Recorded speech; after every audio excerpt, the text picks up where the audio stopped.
In fact, we have thousands that are watching right now in the home of Texas A&M University and the George Bush Presidential Library. We're honored you're here, so we're going to give them what they say on campus here, and they need to really hear you no matter where you are. So I'll start out by saying a big howdy. Howdy. Here's a question now. Before we get with the formal program, let's just be honest. Let's have a moment with each other. Are you happy that you're out of school today?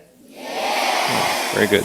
So you're happy that you're in College Station here for this program today and not having to sit in the classroom. It's okay. The other question I will ask, and this is mainly for teachers, are your students always this quiet?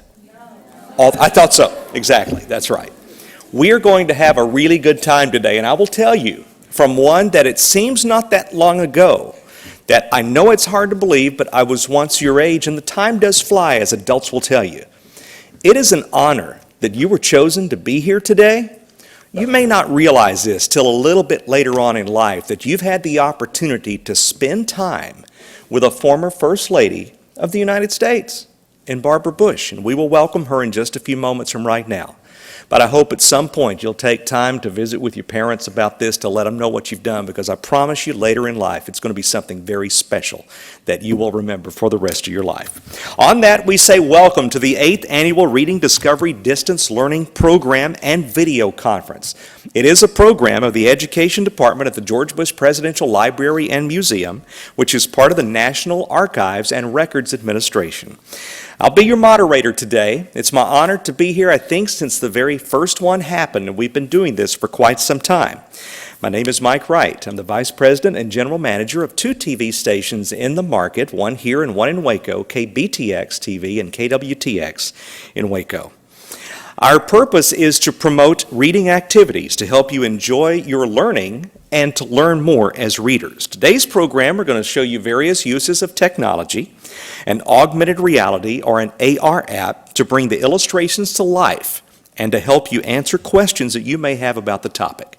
Now, to parents used to cassettes and 8-tracks, that's not what this is about. We've totally left you behind, and this is a whole new era of generation here. Also, interacting with our reading buddies adds to reading fun as well, and they are on the stage today. Your reading buddies could be a team of friends, it could be parents or grandparents. We've seen through the years, some actually, if the pet is attentive, you can even read to your pet. Now here I'm going to break script just a little bit, because I'm going to tell you, I like it when people are really respectful of an event and they really dress up. Let's give a hand to all of your readers that are representing you today. Very nice. Nothing is possible without the help of sponsors, and we would like to recognize some of those just briefly. We acknowledge today Annette Brown, who is chair of the Junior League of Bryan College Station, Bush Library Committee, and former chair Stacy Rude. Would you please stand and wave at this time if you're in the audience, right here on the front row. Thank you very much.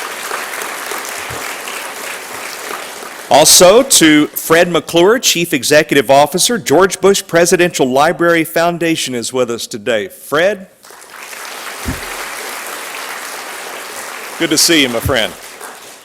Today, our program partners include Discovery Education Network as they have come on board. We're grateful for the help of Aggie Alves, it's a real first name, Discovery Education Vice President of Marketing. Aggie?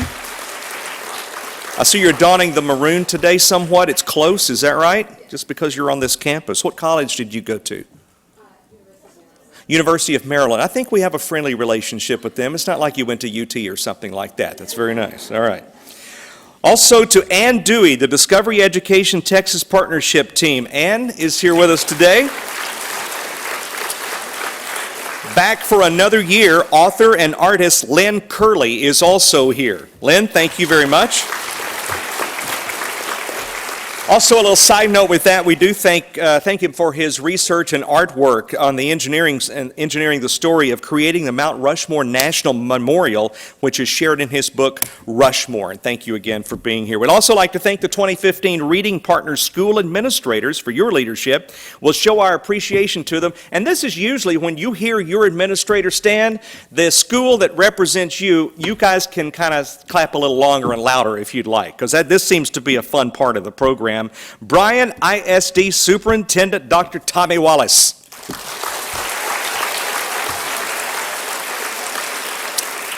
We also have from the College Station ISD, Dr. Clark Ely. Clark, are you here? Clark not in the house today. Sorry, Clark's not here. Houston ISD, Dr. Carla Loria.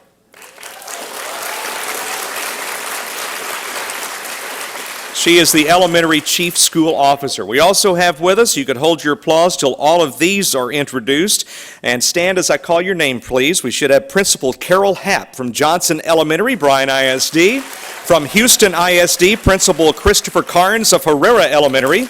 Principal Roshonda Griffin.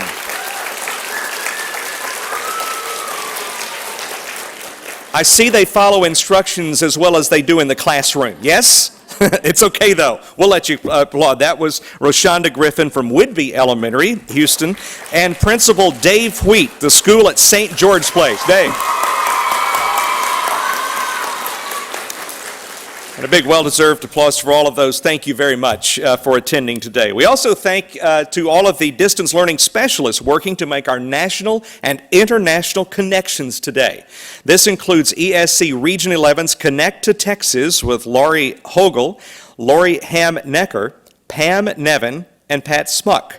Also to Leonard Welch and Kurt Lance at Texas A&M University's KAMU and the Trans-Texas Video Conference Network. The 2015 Reading Discovery Program. Now let's take a look at how this has grown through the years. We have over 60,000 participants today, Connect to Texas and Discovery Education. That's a lot. Altogether, we're going to all 50 states today, including the District of Columbia. That is a new record, as well as participants abroad in Ghana, West Africa, and in Canada, all watching this program today. From all 50 states, the D.C., and across the globe, we are very grateful they joined us today, and welcome to the campus of Texas A&M. This year's theme covers the engineering methods used to create the world's most immense stone carving in South Dakota at Mount Rushmore National Memorial. This was developed and led by Gutsan Borglum, a gifted sculptor and son of immigrants who overcame many obstacles to achieve with his dedicated team the creation of 4 presidents' faces, which I'm sure we're all familiar with. This major project was undertaken from the 1920s to its completion in 1941. It is wonderful to have Hall Davidson, Senior Director of Discovery Education, here today. He's come from Los Angeles, California, to be our guest speaker today, so please make welcome Hall Davidson.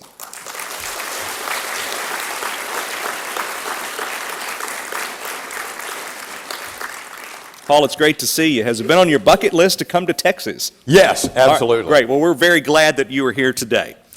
And now at this time, it is with great privilege and pleasure to introduce to you, and I'm waiting for the final cue from Shirley to make sure that all is well. We should be any moment, and we've got it. We would like to make welcome, please, the First Lady, Barbara Bush.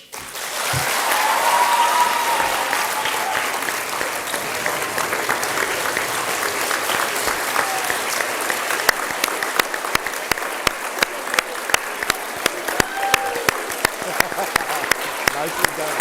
Nice to see you. Thank you very much. A pleasure.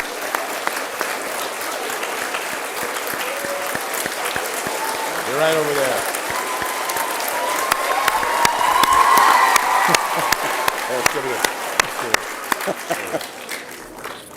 Good. For what it's worth, when she does that, you do what she says. I learned that through several years.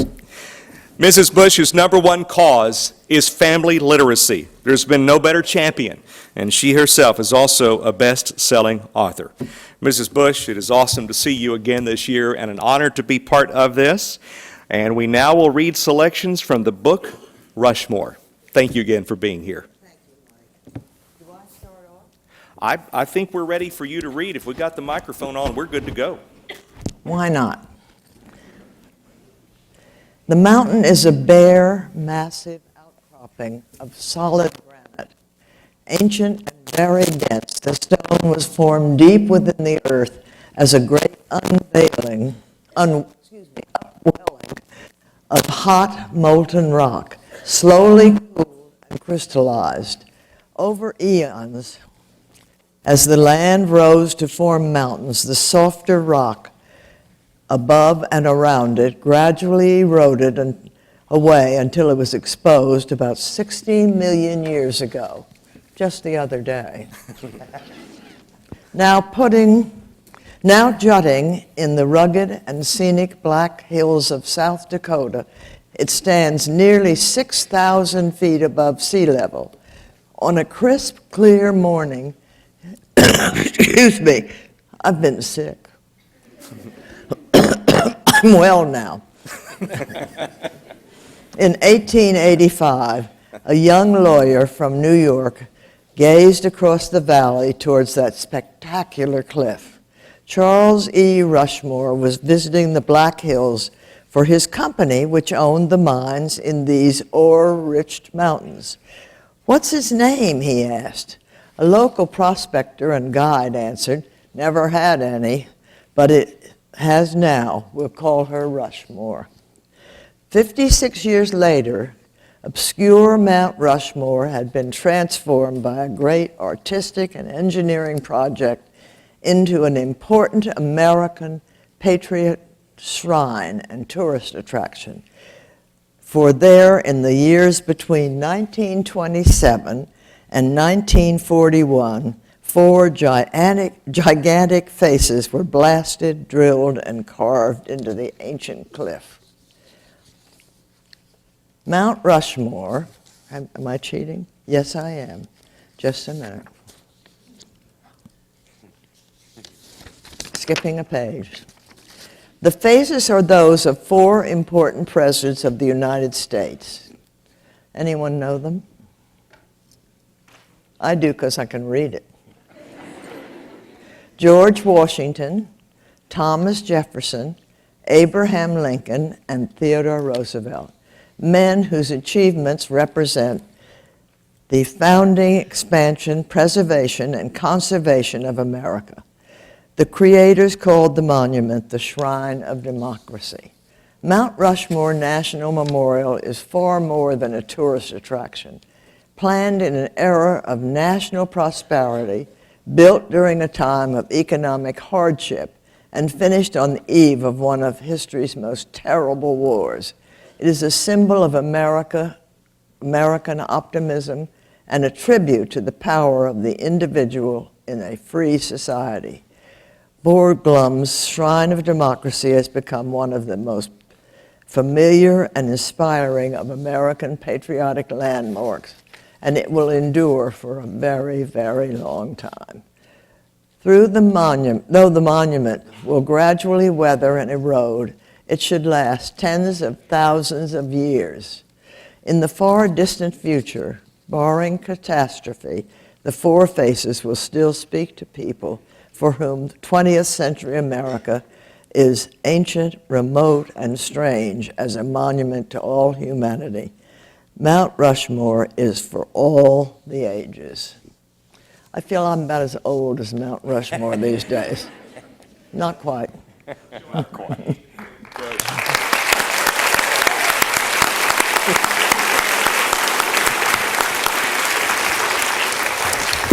All right, this is a favorite feature of the video conference every year, and it's a difficult task to get all 50 states and the District of Columbia, Ghana, and Canada all hooked in at the same time.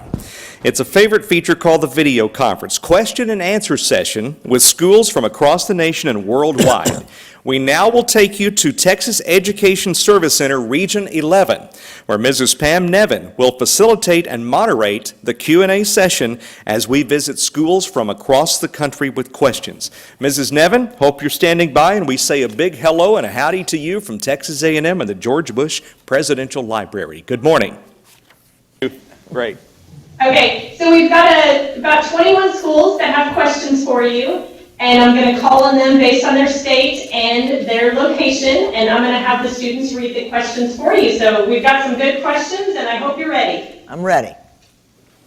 Okay, we're going to start with Alabama and Anna Booth Elementary School. Please unmute your microphone and ask your question. Hello, Ms. Bush. My name is Blakeney Horn, and I am in 5th grade. Miss Millett is my teacher, and Miss Rogers is my librarian. My question is, in our pre-reading of the book, Rushmore, we noticed it included important events in American history. As a First Lady, what insight can you give on why it is important for students to learn about history? Specifically, American history. She says, as First Lady, what insight can you give on why it's important for students to learn about history, and in particular, American history? It's very important that we all know how we got where we are today. Many, many people have sacrificed their lives for us. And history is very interesting, truthfully. And it's something that all your ancestors worked hard for. I think history is probably uniquely important in our life to know. We won't make the same mistakes twice, maybe. We hope. Thank you for your question. Hearing aids aren't working, obviously. Okay, we're going to go to Arizona and Liberty Elementary School. Please unmute your microphone and ask your question. Hello, Mrs. Bush. My name is Derek Smith. Ms. Safik is our teacher. Mrs. H is our librarian. Here's our question. Other than your husband or son, if you could choose any other president to be carved in Mount Rushmore, who would it be and why? That's a very good question. And obviously, I would choose my husband and son, but having bypassed them, I wonder how it would be to put Lady Bird Johnson there. She's a great conservationist. She did more for America than we really know. She cleaned up our highways, and she's done some wonderful things. I'm a huge fan. But I'd like to see a woman up there. Maybe Lady Bird. That gets me off the hook, I think. Thank you. Thank you. Thank you. Okay, now we're going to go to South Dakota and Pinedale Elementary School. They have 2 questions for you today.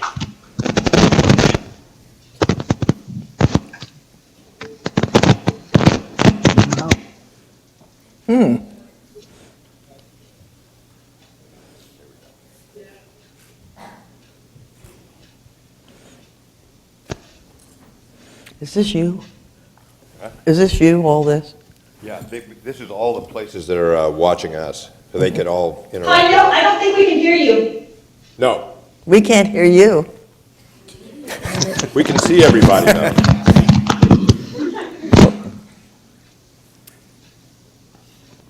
We're just waiting for the 2 questions from South Dakota. And Pam, if I need to ask those here, we can do that so they can hear the answer. It's up to you. Okay, I'll go. Can you hear us now? Yes. Yep, go right ahead. Nice and loud, nice and loud. Hello, Mrs. Bush. My name is Jackson, and I'm in 4th grade. Mrs. Cameron is my teacher. My question is, have you or President Bush ever visited Mount Rushmore? Jackson. Yes, we did. It was very exciting and thrilling. My husband and I both visited Mount Rushmore, and we were thrilled to see the work that had been done, and it gave you a great feeling of loving your country and the past. I'd like to see my husband and son up there, too.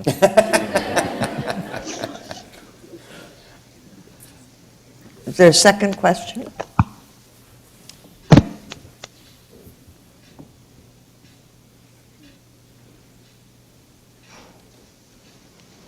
Allegedly, yes. Yes, there is a second question. You can go ahead with your second question, South Dakota. Loud, really loud, yell it out. Hello, Mrs. Bush. My name is Aaliyah, and I'm in 4th grade. Mrs. Cameron is my teacher. My question is, Mount Rushmore can have different meanings for different people. What does Mount Rushmore mean to you? That's a good question. And I would guess people who came to this country as immigrants probably look at it with, they probably see it as better than you and I see it, because we're so spoiled. We take for granted the wonderful presidents we had and the wonderful country we have. But for me, it means strength, it means a clean country, it just means a lot of good things about our country. And I suspect other people see it differently, but I don't. I see it as a strength. We're a good country, and we shouldn't be embarrassed about it. We ought to be happy about it. I see them, all those people were people who helped others. Okay, now we're going to go to Texas and Mildred Jenkins Elementary School. Please unmute tonight and ask your question. Hello, Mrs. Bush. Hello. My name is Sean Hall. My name is Sean Hall, and I'm the fourth grade. Mrs. Abidjan is my teacher, and Mrs. McGarry is my librarian. My question is, when you first got married to President George Bush, did you ever imagine you would be president of the United States one day? Did I ever think he'd be president? I was 19. And he was 20. But you know something funny? When he got back from the war, we went to Yale University. Too bad we didn't come to A&M, but we weren't that lucky. But anyway, we went to Yale University, and my father wrote a friend, and the letter's in this library someplace, talking about his 4 children, and when he got to me, the third, he said, she married a boy named, he was called Poppy Bush then, but she married a boy named George Bush, who someday I think will be president, which I didn't take very seriously then. But George did everything in life the best he could, no matter what it was. He was the best husband, the best father, the best salesman, which he hated. He was the best. He did everything to the best of his ability, and lo and behold, he became president of the United States. That's pretty good, huh? Mm-hmm. Okay, the next question comes from New York and Thornell Road Elementary School.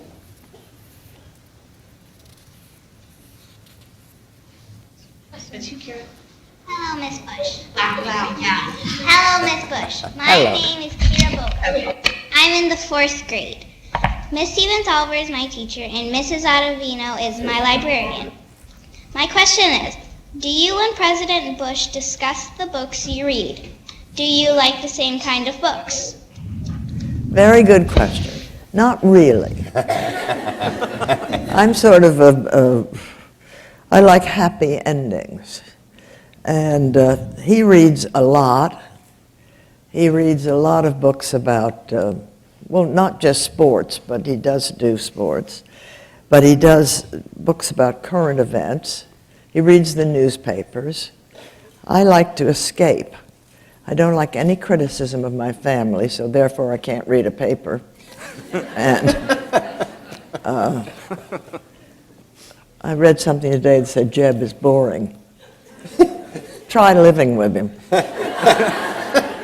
Anyway, I like romantic books where everybody ends up happy.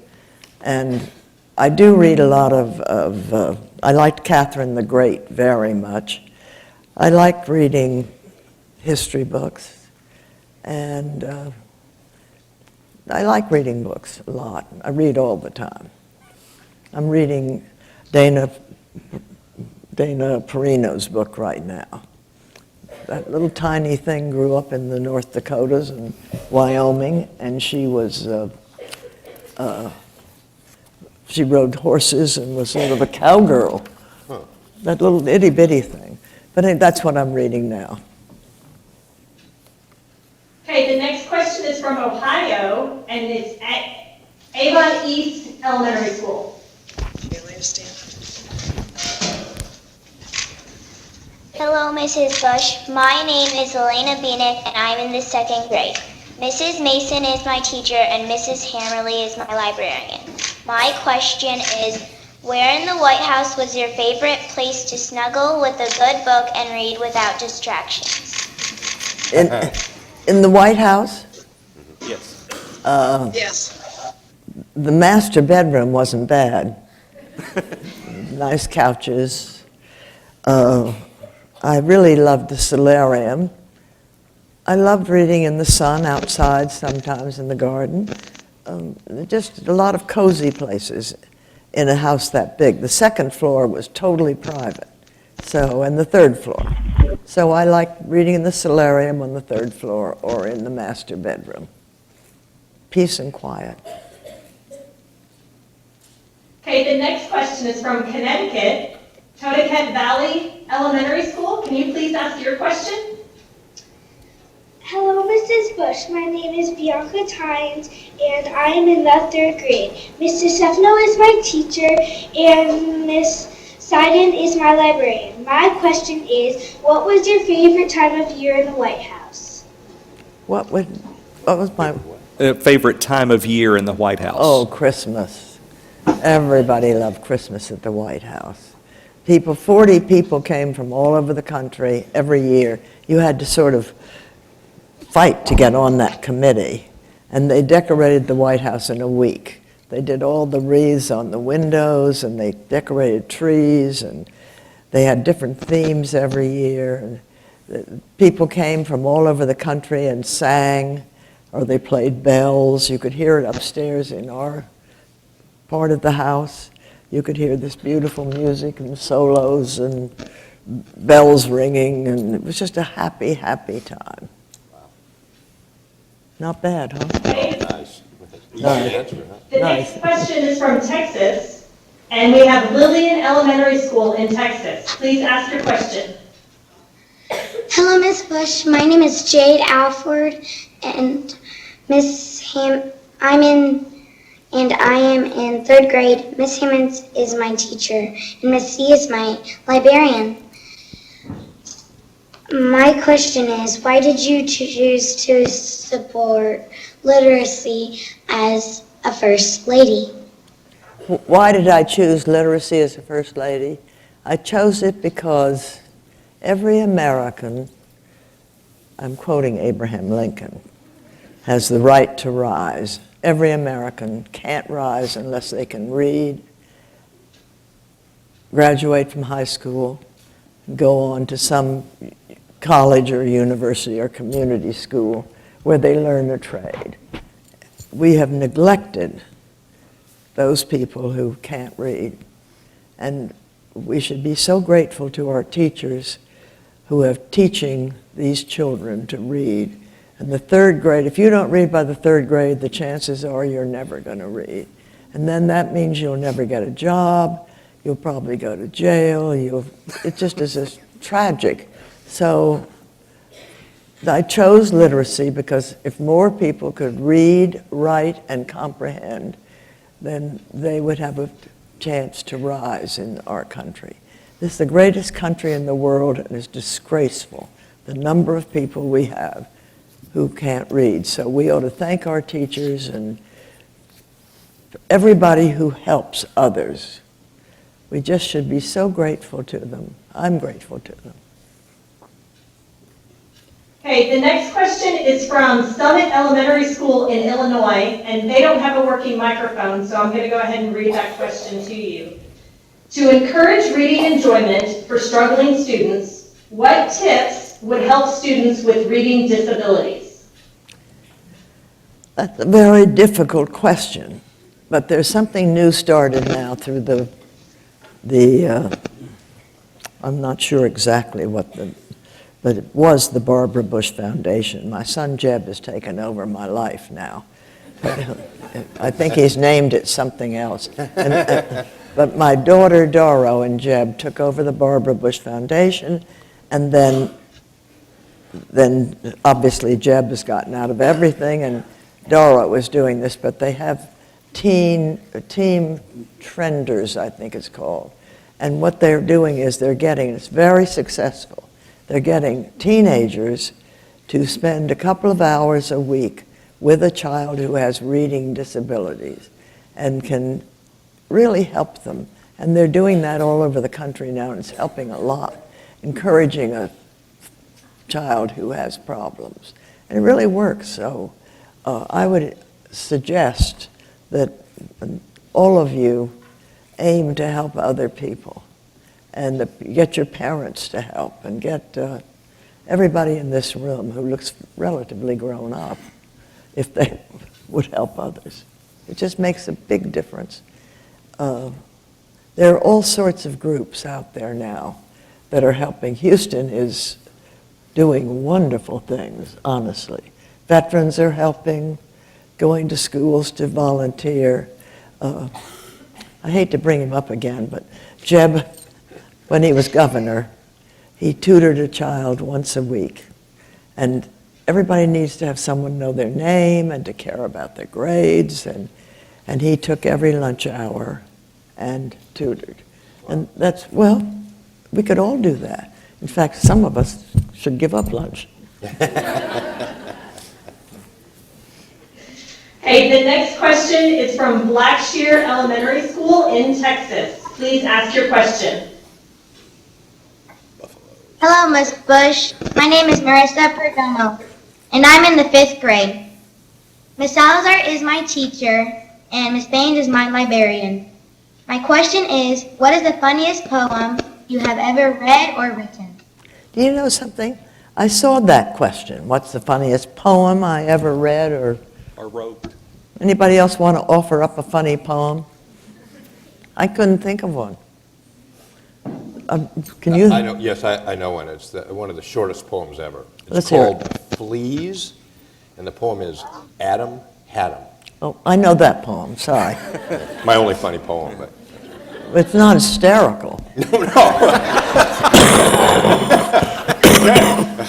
But nice try. Thank you. give me some time. Anybody else want to offer up a funny poem? I'm so embarrassed, but I saw that this morning and I thought, what's the funniest? Well, let me ask you this. The girl that asked the question, what's the funniest poem you ever read? What?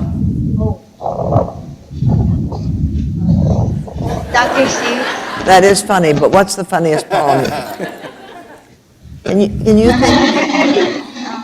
you think of one? No. I'm sorry. That's the one question I saw, and I thought, and I've got to think of that, and I forgot to work on it. But Adam had 'em is, I'll go with that. Please. Please. Okay, now you're going to go all the way to Ghana. Ghana. They had some technical, there we go. Ask your question, please. Wow.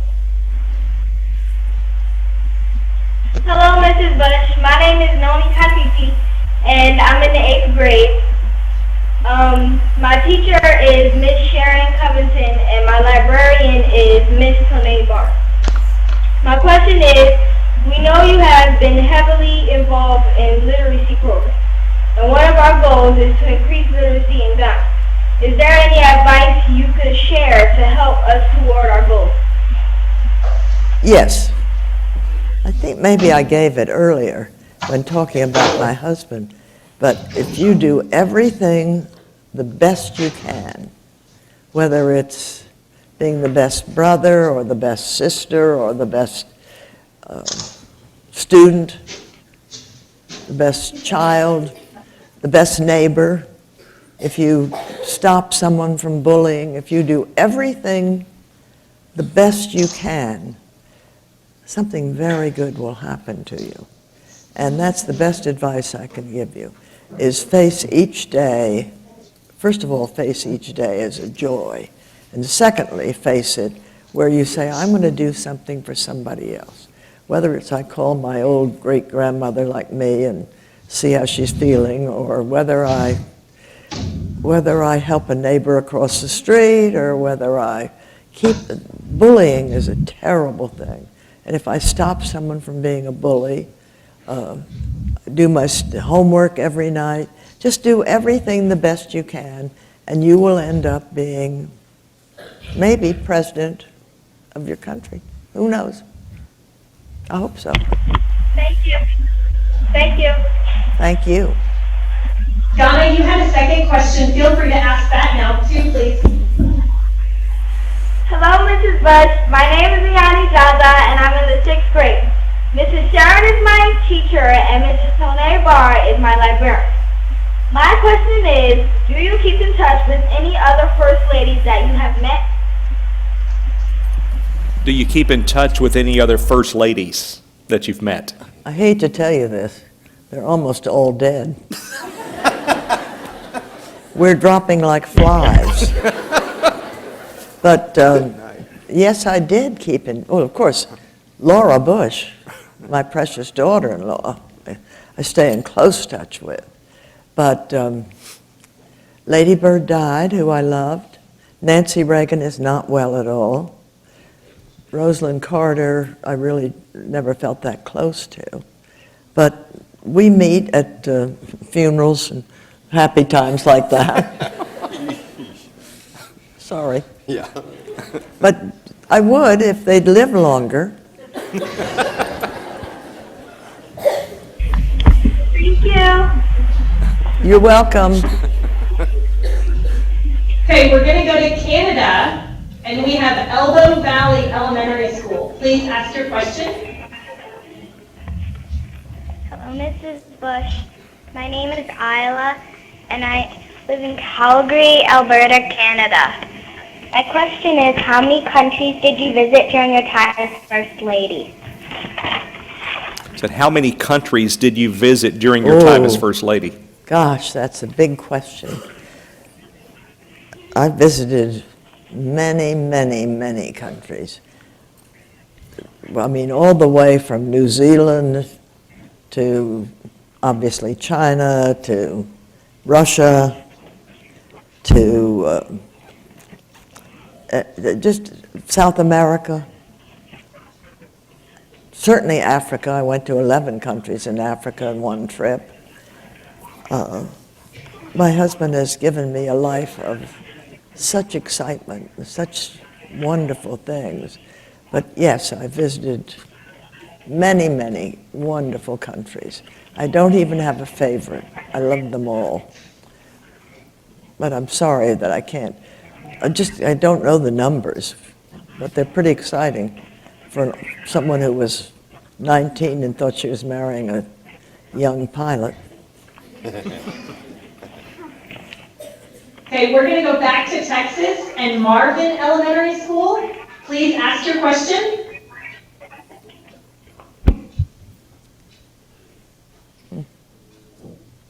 You might have to unmute your microphone. I think you might still be muted. Hello, Miss Bush. My name is Landon Rayford, and I'm in the 4th grade. Miss Williams is my teacher, and Miss Reisner is my librarian. My question to you is, do you think that some paper books or all paper books will become obsolete with the advancement in technology? That's a very good question.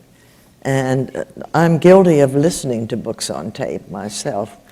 But I think real books will never go away. I hope. I have a huge collection of books on presidents and presidents' first ladies and all about China, because we lived there for 2 years. But no, I think the digital books will certainly make a difference. But great books will, I think, still be great books. And I think you'll have them. What do you think? I think digital books will probably overcome handwritten books, probably, but. I think they might. But handwritten books are out.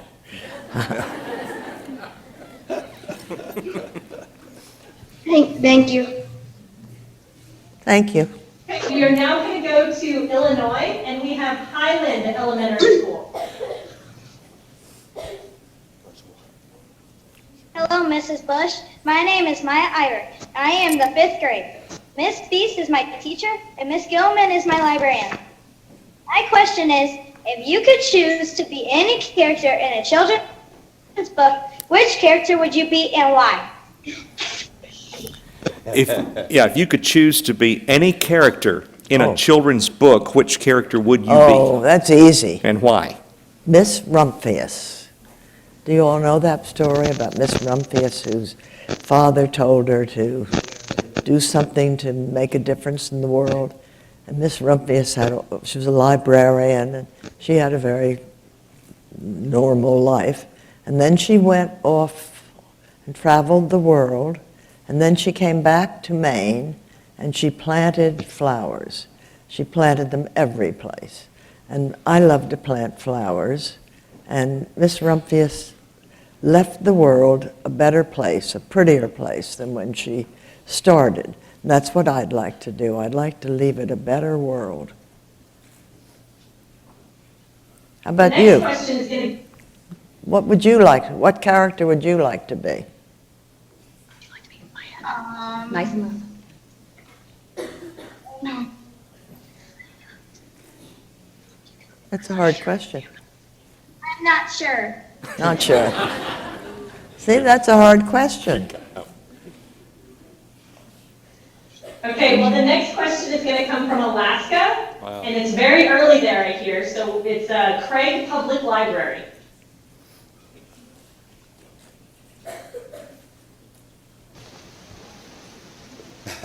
Hello, my name is Colin Rice, and I am in 5th grade. My dad is my teacher, and Amy is my librarian. My question is, what other books are you reading right now? Oh, what other books am I reading right now? Well, I have one in every room, really. But I'm reading, do you know that there are 5 books being written about my husband? So I'm reading Carl Smith's book, written about my husband. I know the story, but I've read George W.'s book, and this is Carl Smith. And then the head of the LBJ Library is writing a book about the 2 Georges, and the Pulitzer Prize winner, John Meacham, is writing a book about George, and John Sununu has just sent me his book called A Quiet Man, and asked me to read it. It's a big, thick book. I want to say, John, I'm reading lots of things. But anyway, they're all very nice and very kind and very loving. And I'm reading, I've sort of one in every room, and looking at them. But they're interesting. I'm the Wicked Witch in some of them. Really? They wouldn't dare. No, there you go. That's who send it to you, right? Nobody would dare do that. But that's Okay, we're going to go to Florida and South McKeel Academy. Please ask your question. Hi, my name is Maya Cunningham, and I'm from South McKeel Academy. My teacher is Miss Shoemaker. My question is, what has life been like since you left the White House? What's life been like since we left the White House? Been wonderful. People are, I love the White House, don't misunderstand me, but people are so generous in our country, and they treat the former First Lady and the former President very, very well, very kindly. And so life has been very good, and we've worked very hard for cancer, for literacy, of course, for the Points of Light Foundation, which is my husband's foundation, which Neil Bush has taken over. And we just worked very hard for causes that help other people. So life has been very good, except for the darn bronchitis. But it's been great for us. People have been nice. We love College Station. We love having the library to come to. We love the programs. Now, I want you to know, I can now see my ankle bracelet. I'm a little old for that, I admit. But it tells me how many steps I walk a day. But I'm not thinking I'm a teenager. Okay, the next question is going to come from New Jersey, and it's Millbourne Middle School. Please ask your question. Hello, Mrs. Bush. My name is Avery Schwab, and I'm in the 7th grade. Mrs. Freitag is my teacher, and Mrs. Ip is my librarian. My question is, your husband, President George H.W. Bush, is famous for skydiving on his 75th, 80th, 85th, and 90th birthday. How do you feel about his adventures, and is there anything like skydiving that you have not done that you would like to do? The truth is, if he wants to leap out of perfectly good airplanes, that's fine with me. He has a wonderful man who's jumped with him every time, and he's very safe. They're not going to let him be hurt, and he loves the feeling. And I think he does it because he wants to show people that old people don't necessarily stop living, that you can help other people. So he does that, although he's in a wheelchair now. So, but he had a bad landing last time, but he came up smiling. So it was all right. He's going to do it when he's 95. We'll see. Okay, we're going to go to New York, and it's Park Road Elementary. Please ask your question. Hello, Mrs. Bush. My name is London Hoyser, and I'm in the 4th grade. Mrs. Vineski is my teacher, and Mrs. Hallahan is my librarian. My question is, if you knew somebody who wanted to become president, what advice would you give him or her? I think I'd give them the same advice I gave everybody, which is work in your community, help other people, start young, helping other people, and being in the community and helping.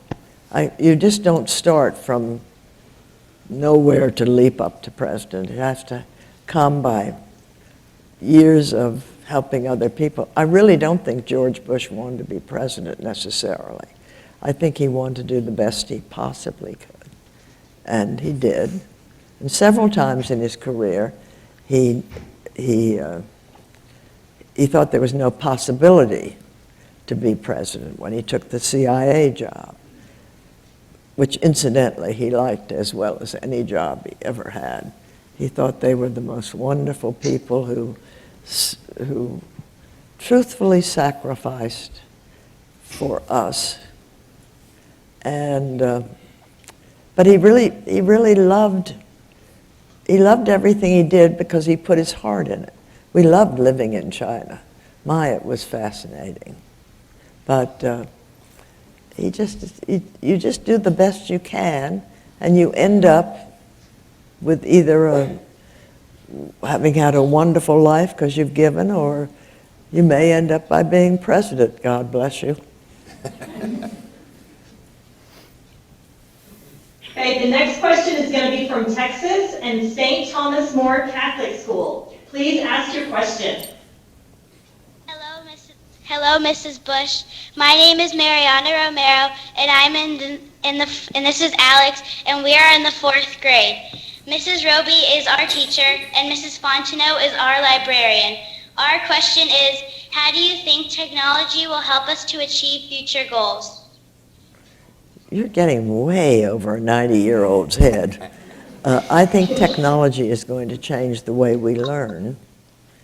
And I've seen a child use an iPad and at less than, not quite 3, sound out letters in both English and Spanish, and then sound out words. I think if you use correctly and monitored, technology will change the world. We should ask Big Boy over here. You're right. You're totally right. Use the correct way. It'll change the world. That's right. It's changing reading already. It does. Yeah. I saw this child.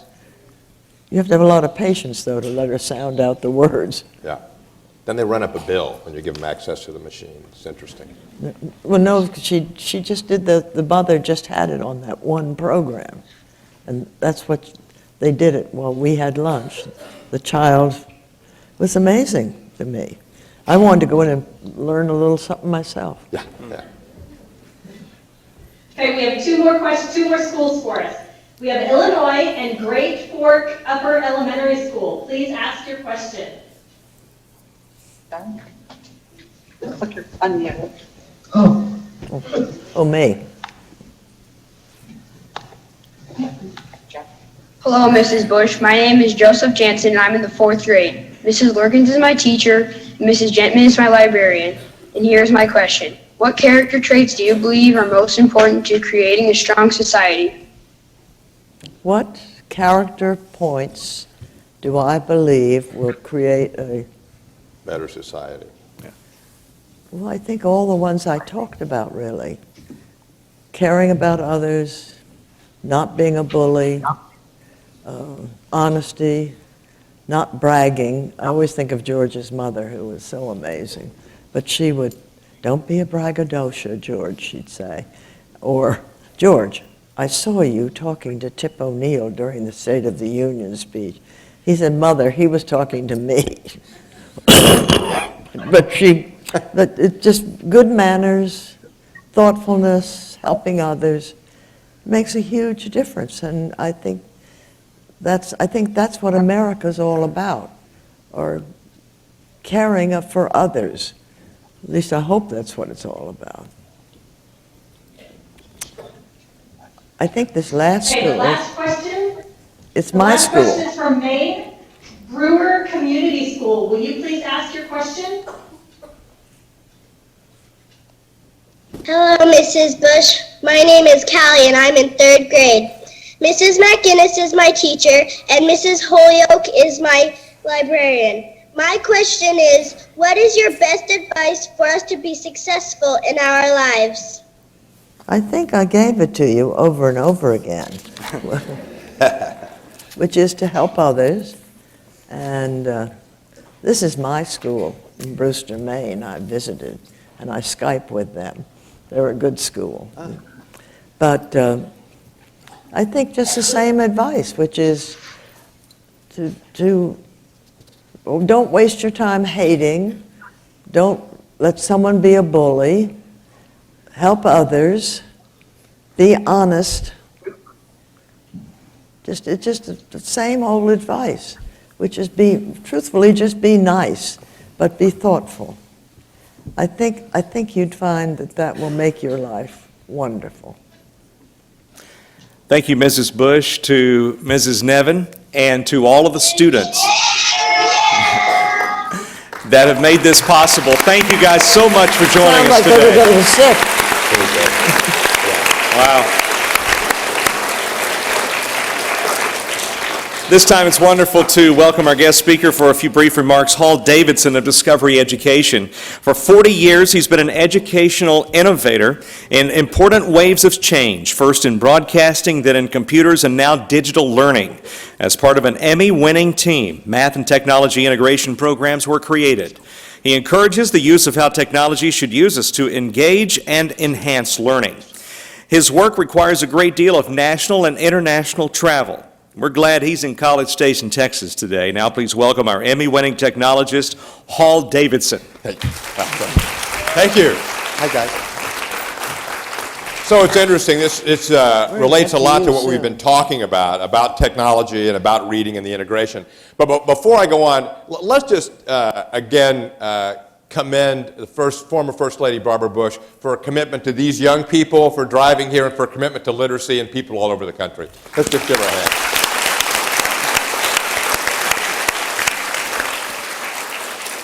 So some of the questions that we were talking about are involving technology and involve the future of reading and a lot of other things. And one of the things we're doing today, which we've never done before, is use technology, and it's pretty new technology, to augment reading. So the question is, what is augmented reality? So augmented reality is just the word augmented, which means it makes it greater. So in a way, it makes it bigger.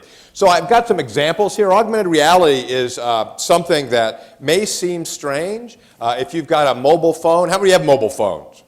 You've got augmented reality capabilities in that already. But it's not that strange. What sport are we looking at here? That's right. We're in the right place. And these are our friends from the NFL who gave us this picture, and it's Tennessee and Cleveland. But let me ask you this. On that field, is that yellow line actually there?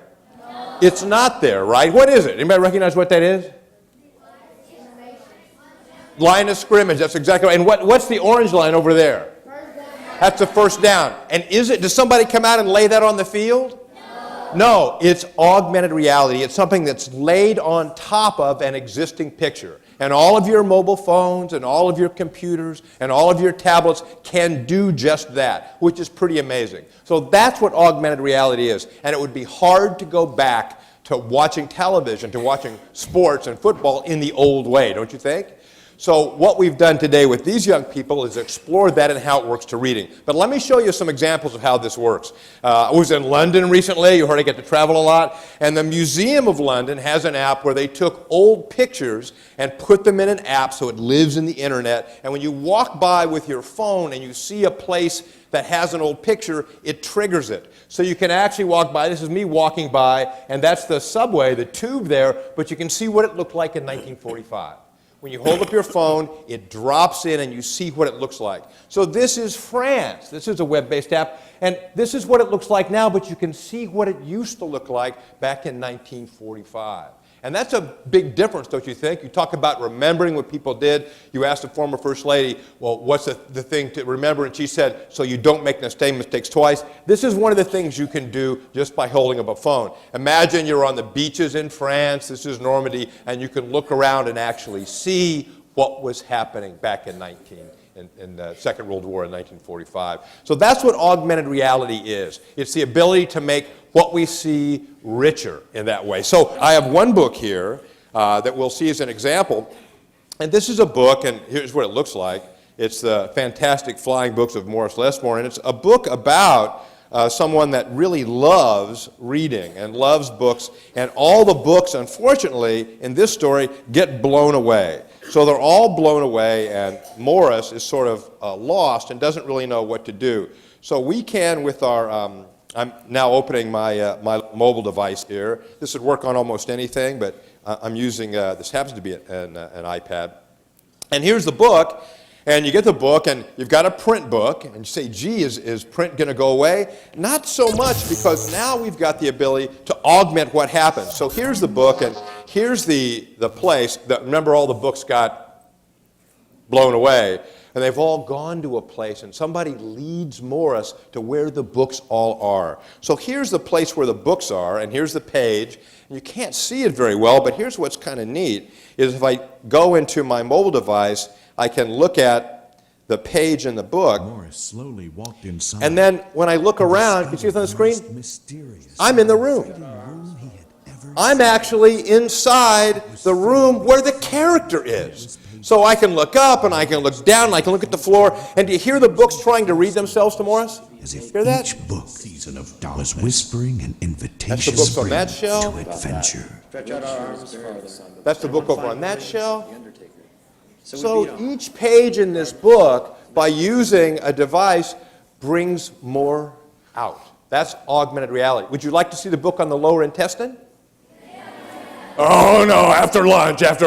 But this is what can happen. So what we did today with the people you're about to see in the reading buddies is we took the book that they're going to read and re-added layers. They added layers inside. So when we look at this book, and when you look at this book with your phones, you'll see things that aren't on the printed page that augment this book.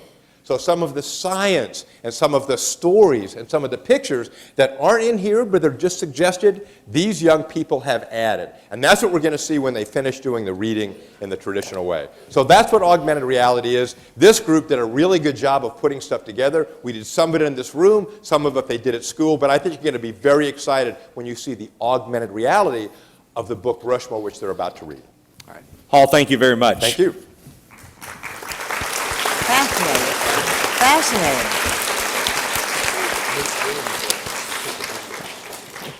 Mrs. Bush, I'm with you on this. I think we need private lessons to learn all of that. So do I. It would take a while, that's right. But this generation are the ones that are on the cutting edge of an exciting new time in life and in society.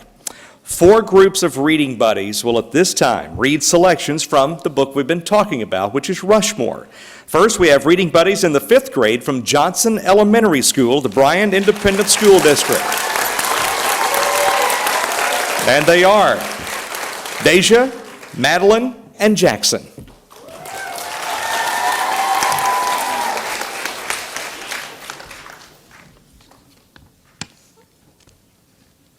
My name is Deja. This is Madeline and Jackson. Our teachers are Miss Dunbar, Mr. De La Rosa, Miss Robinson, Miss Ballard, and Miss Stone. Our librarian is Miss Cox. In the years between 1927 and 1941, 4 gigantic faces were blasted, drilled, and carved into the ancient cliff. Mount Rushmore National Memorial is the world's most colossal stone carving and is meant to celebrate the basic principles and highest ideals of American society. The faces are those of 4 important presidents of the United States: George Washington, Thomas Jefferson, Abraham Lincoln, and Theodore Roosevelt, men whose achievements represent the founding, expansion, preservation, and conservation of America. Its creators called the monument the Shrine of Democracy. Carved with great sensitivity and nobility of spirit in spite of their monumental scale, the 4 faces seem to emerge from the living rock and gaze serenely out over the American landscape into infinity.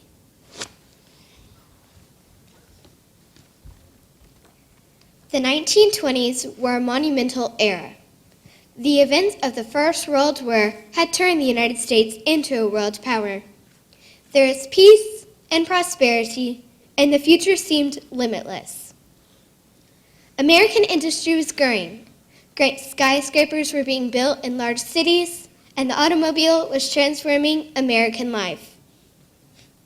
It was Don Robinson, state historian of South Dakota, who first had the idea of carving figures in the Black Hills.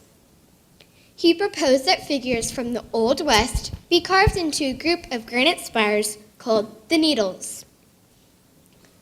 Robinson began to present his idea locally to businessmen and politicians, and nationally to several prominent sculptors. First, he enlisted the support of Peter Norbeck, United States Senator from South Dakota.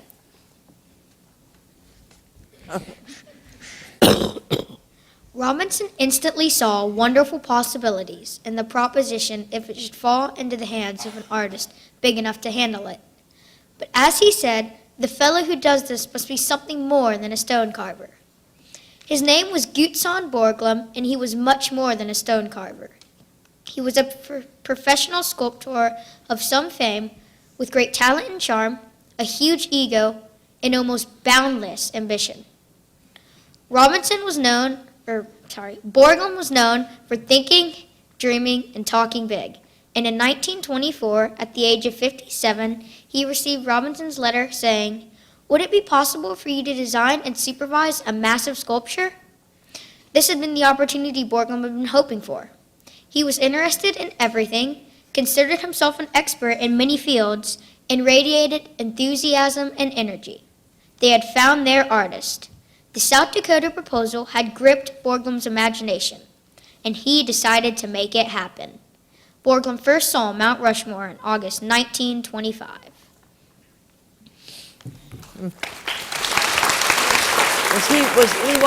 Did he memorize that little boy? Thank you very much. And now we're going to hear from Sylvia and Dana, reading buddies from Herrera Elementary School of Houston ISD.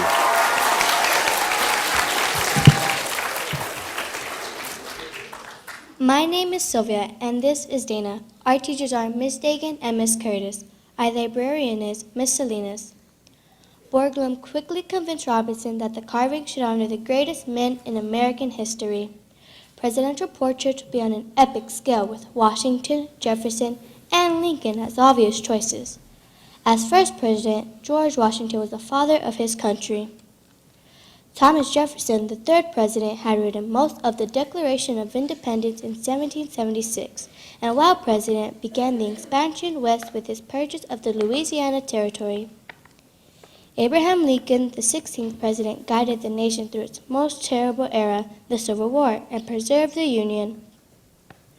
Borglum's fourth selection was Theodore Roosevelt, the 26th president who had focused the nation's attention on conservation of our natural wonders and built the Panama Canal, greatly expanding Americans' influence.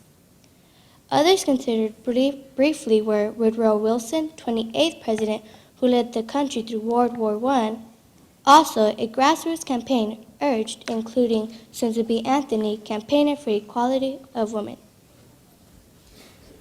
Beyond artistic questions, the engineering problems encountered in carving a mountain are formidable, and Borglum had to figure out just how to proceed. He designed the monument and directed a crew of men who did the work. Their tools were dynamite and air-driven rock drills or jackhammers. An aerial cable tram was installed to the mountaintop. It was very small, able to hold only 3 or 4 people, and was meant for hauling equipment. A wooden stairway was built for the crew, going to work each morning with a 40-story climb up of 506 steps, interrupted at intervals by 45 platforms and ramps. On the cement, a cluster of structures rose stairs, catwalks, platforms, and ramps. Hand winches were installed for raising and lowering specially designed sling seats suspended from cables. Pipe was led to carry the compressed air to the jackhammers and to generate power. Thank you very much.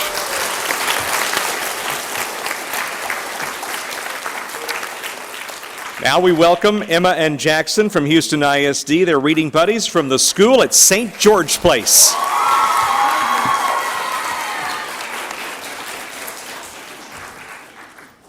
Hello, my name is Emma and this is Jackson. Our teachers are Mrs. Lynch and Miss Appel. Our librarian is Miss Sinyeva.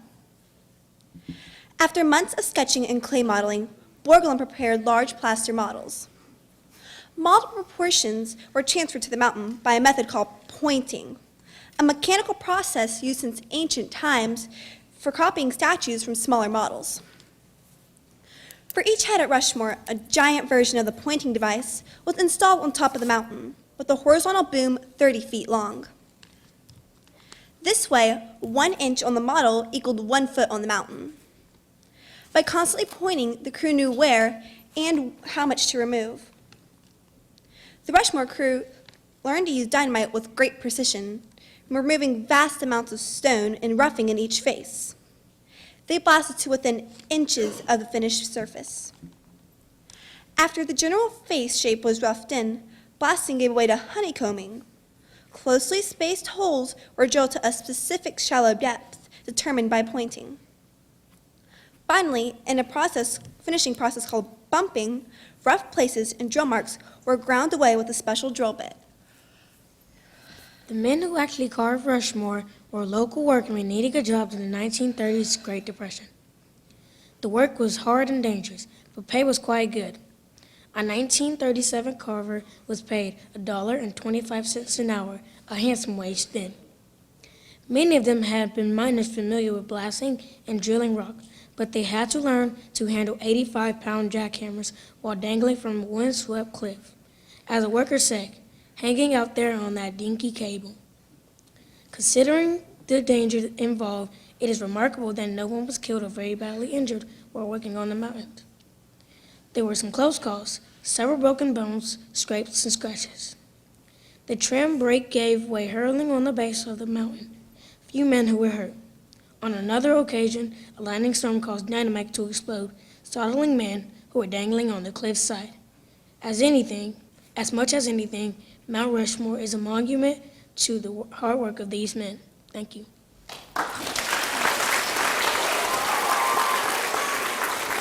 Very good job, Emma and Jackson. Well done. Fourth team of reading buddies are Kyle and Dylan from Whidbey Elementary School, Houston ISD.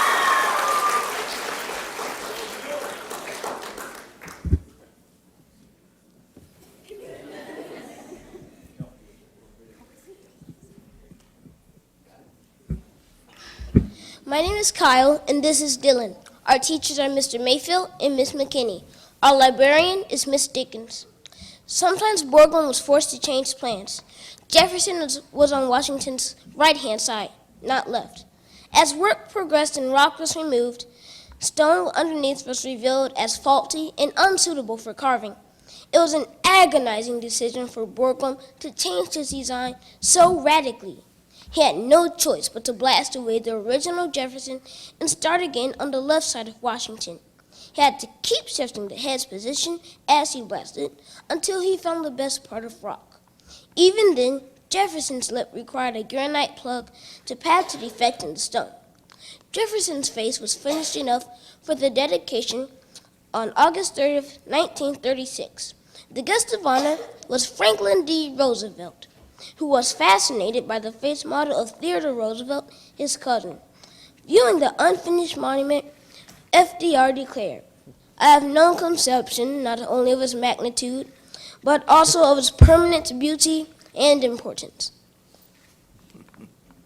The unveiling of Theodore Roosevelt's head was in 1939. For the next 2 years, the crew continued their pointing, honeycombing, and bumping. Then, in March 1941, Borglum died.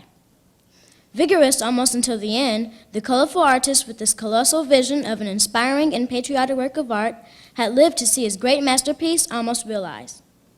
After his father's death, Lincoln Borglum finished the facework on October 31st, 1941, the last day of work on Mount Rushmore.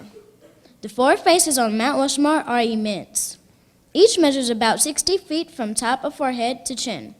If the heads belong to living men, they will be able to look into upper floors of 45-story buildings. With dynamite and jackhammers, Borglum's crew turned his ideas into works of art. The 4 portraits are full of sensitivity, strength, idealism, and intelligence. Thanks to Borglum's skills as a sculptor, the eyes seem alive looking back at us. Many people are profoundly moved when they visit Mount Rushmore. Thank you.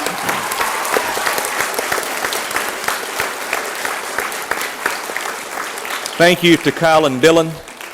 And I just must say, I got to tell y'all, if there was a magazine called Sharp Dressed Man, they would be on the cover. I'll tell you right now.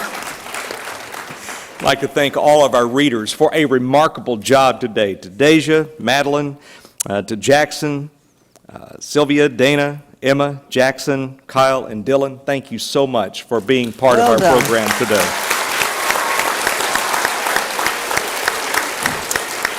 I'm going to call on Hall Davidson one more time to kind of wrap all of this segment up before we move on to the next part of our program to share with you those use of those AR apps just one more time. Hall? So they did do a great job reading, and really just a few years ago, that's all they would have been able to do. But now they've added a new layer on top of this print book. And we used an app called Erasma, and I'm going to bring that up now. Erasma is a great app. It's free, and if you download it onto your device, onto your phone, or onto your iPad, or onto your Android, and you see this book in a store, you'll be able to do an augmented reality layer that they put in.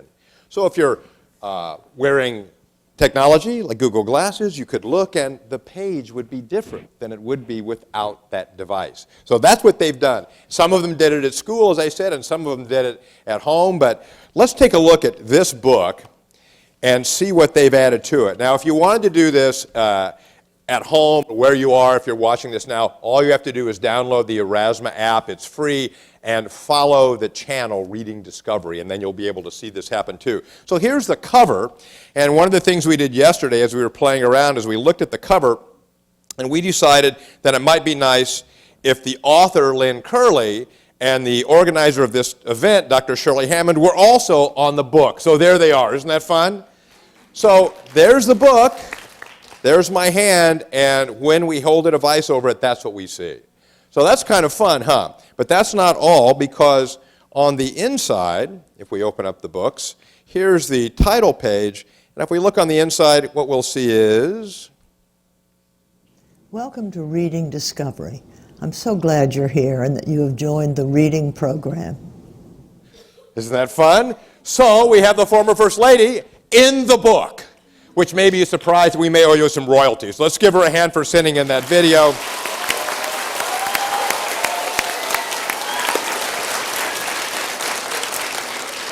So the student, and why don't we stand up as we do this? So the students from Herrera, why don't you stand up? You're the ones that did this.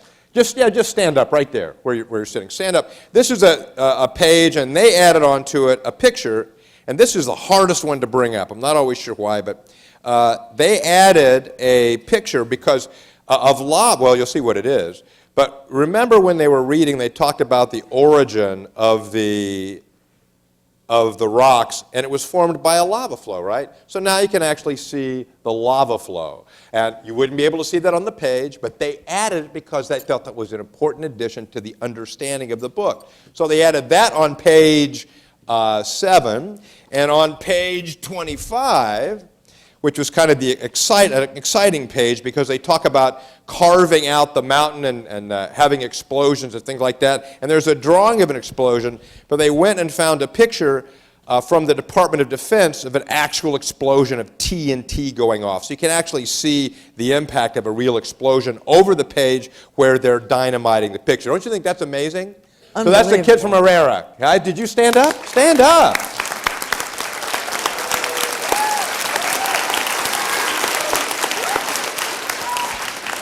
So on page 32, if you look at page 32, this is about the naming of that mountain. Did you remember when they were hearing it that it didn't have a name yet?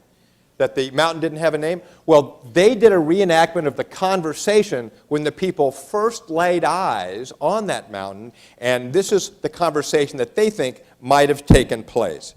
So we'll have to turn up the sound a little bit here, but this is what they think. My dear men, the Black Hills are majestic, but this mountain is simply amazing to the eye. Yes, yes, a nameless piece of massive earth. What a shame, no name. No name? Yes, no name, but things may be changing soon. And the rest is history. Let's give them a hand, guys. Stand up.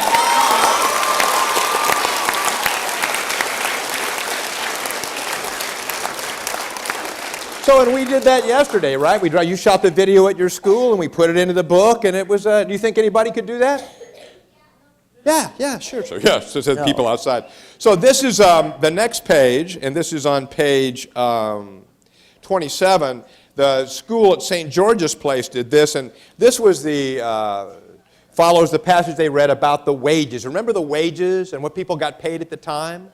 Remember what it was? $1. May not seem like much, so they decided to do a little research. They went online, did some research to show you exactly what you could buy with the wages that those people were paid. So this is their interpretation, and we'll look at the page over here, and here's what they did. He made $1.25 an hour. That is $20 today. Now, did you see who they were talking to? That's the person over there working. Watch, he'll disappear, and they'll appear and reference him. Watch. He made $1.25 an hour. That is $20 today. For a comparison, if an iPhone 5 was sold in 1937, it would be only $5. But if it was sold today, it would be $100. Another comparison is, if a Lamborghini Veneno was sold today, sold in 1937, it would be $225,000. Today, it is $4.5 million. That is a lot of money. Stopping? And so that's how that was. Give them a hand. You guys, did you stand up?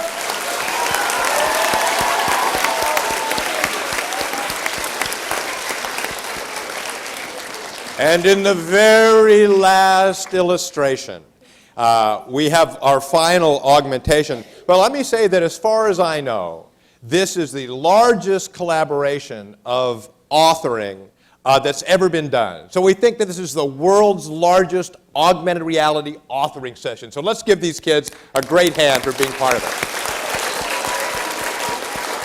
This is the last one from the kids at Johnson Elementary, who really kind of went whole hog. So what you're going to see is, kids, you want to stand up because they may not recognize you in your costumes in the video. This is the discussion of the sculptor as he talks to his workers about whether or not to take this job. And here we go. Oh my, I have a letter from the South Dakota State historian, Don Robinson. He wants me to design and carve a massive sculpture. The Badlands are made up of needles that never sow. They come from igneous rock formed millions of years ago by volcanic activity. This spot might be good. The granite's smooth. 90% of this mountain will be blown up with dynamite, and we will have to move 450,000 tons of rock. It's going to take 400 of us to do that.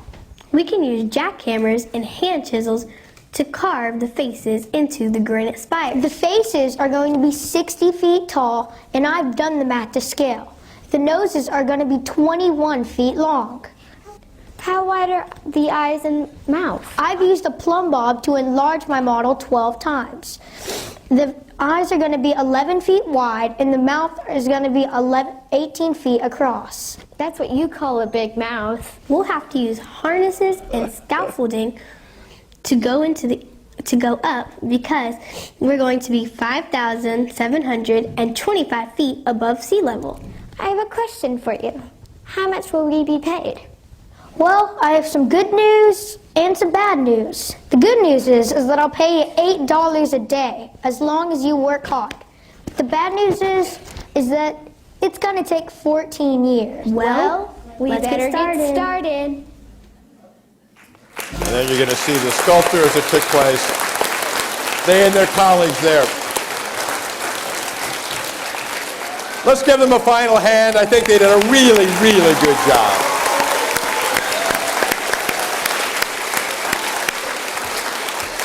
And there are other pages in these books. We've set up a Google Doc. If you want to pick one and contribute, just let us know and we'll let you get started. Thank you.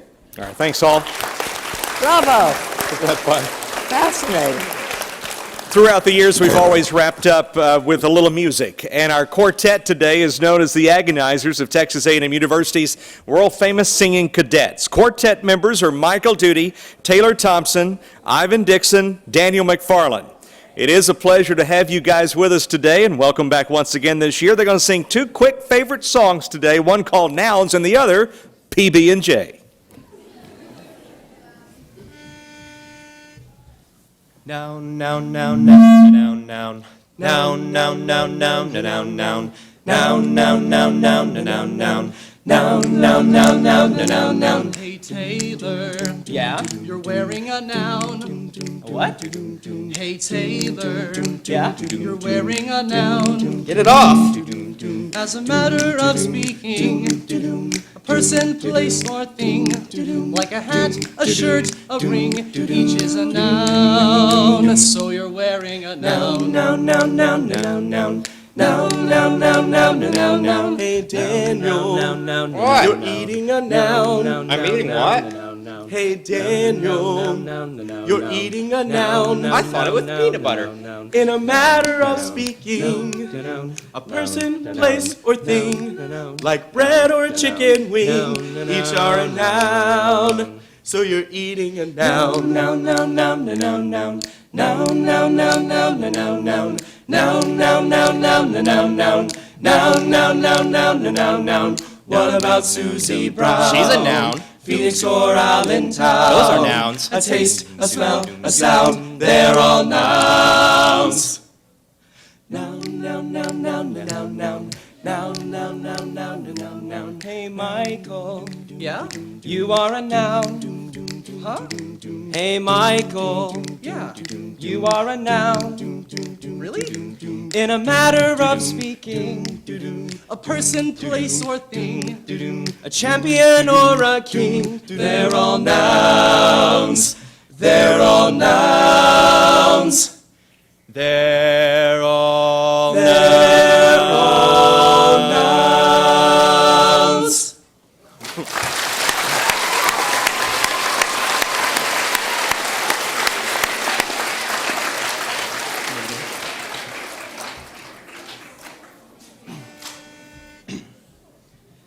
You've got hoagies and heroes or ham on whole wheat, grilled cheese, BLTs, pita bread stuffed with meat, tuna fish and egg salad, sloppy joes and panini, and don't forget gyro, French dip or crostini. Mamma mia! Luigi.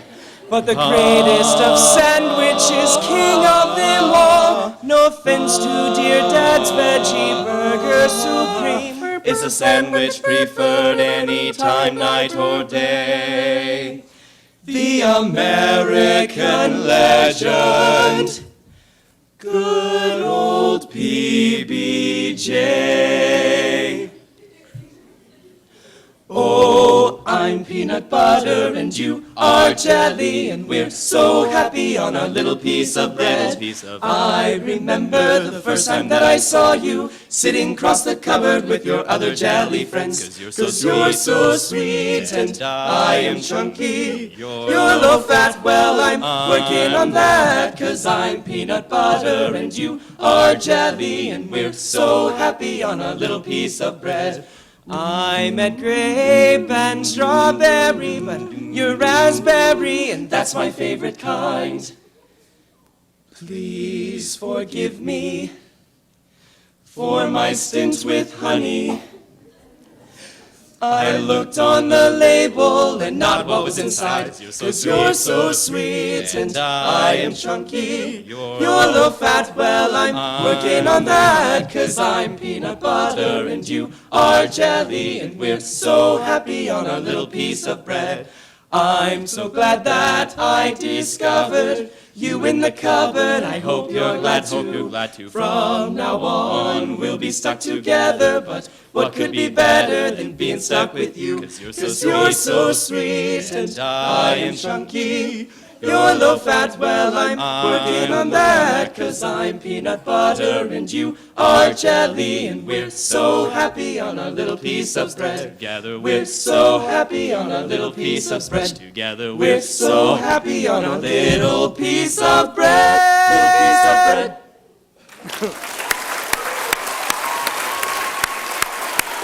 Let's hear it for the Aggie-nizers.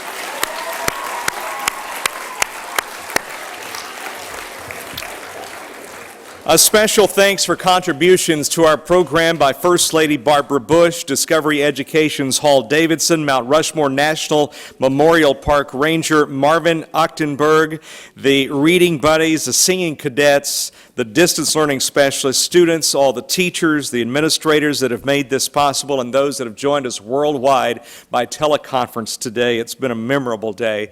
Reading provides you with an exciting discovery adventure, and you may enhance your reading with technology by using the AR app, as you heard Hall talk about a moment ago. Find a reading buddy, have fun reading, take time to sing along the way, and we hope that you will join us again next year. Now, as a moment of instruction, I'd ask that you remain seated for just a few moments until we get the stage cleared here, and then do exactly as your teachers tell you as far as dismissal is concerned. So just hang on to your seats.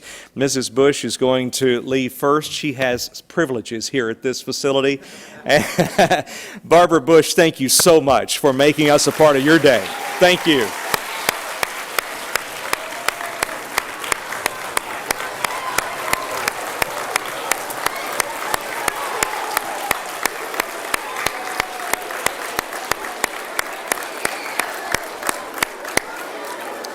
I'd ask that you please be seated for just a moment until you have further instruction on dismissal today. So please have a seat till you're further instructed. Thank you very much.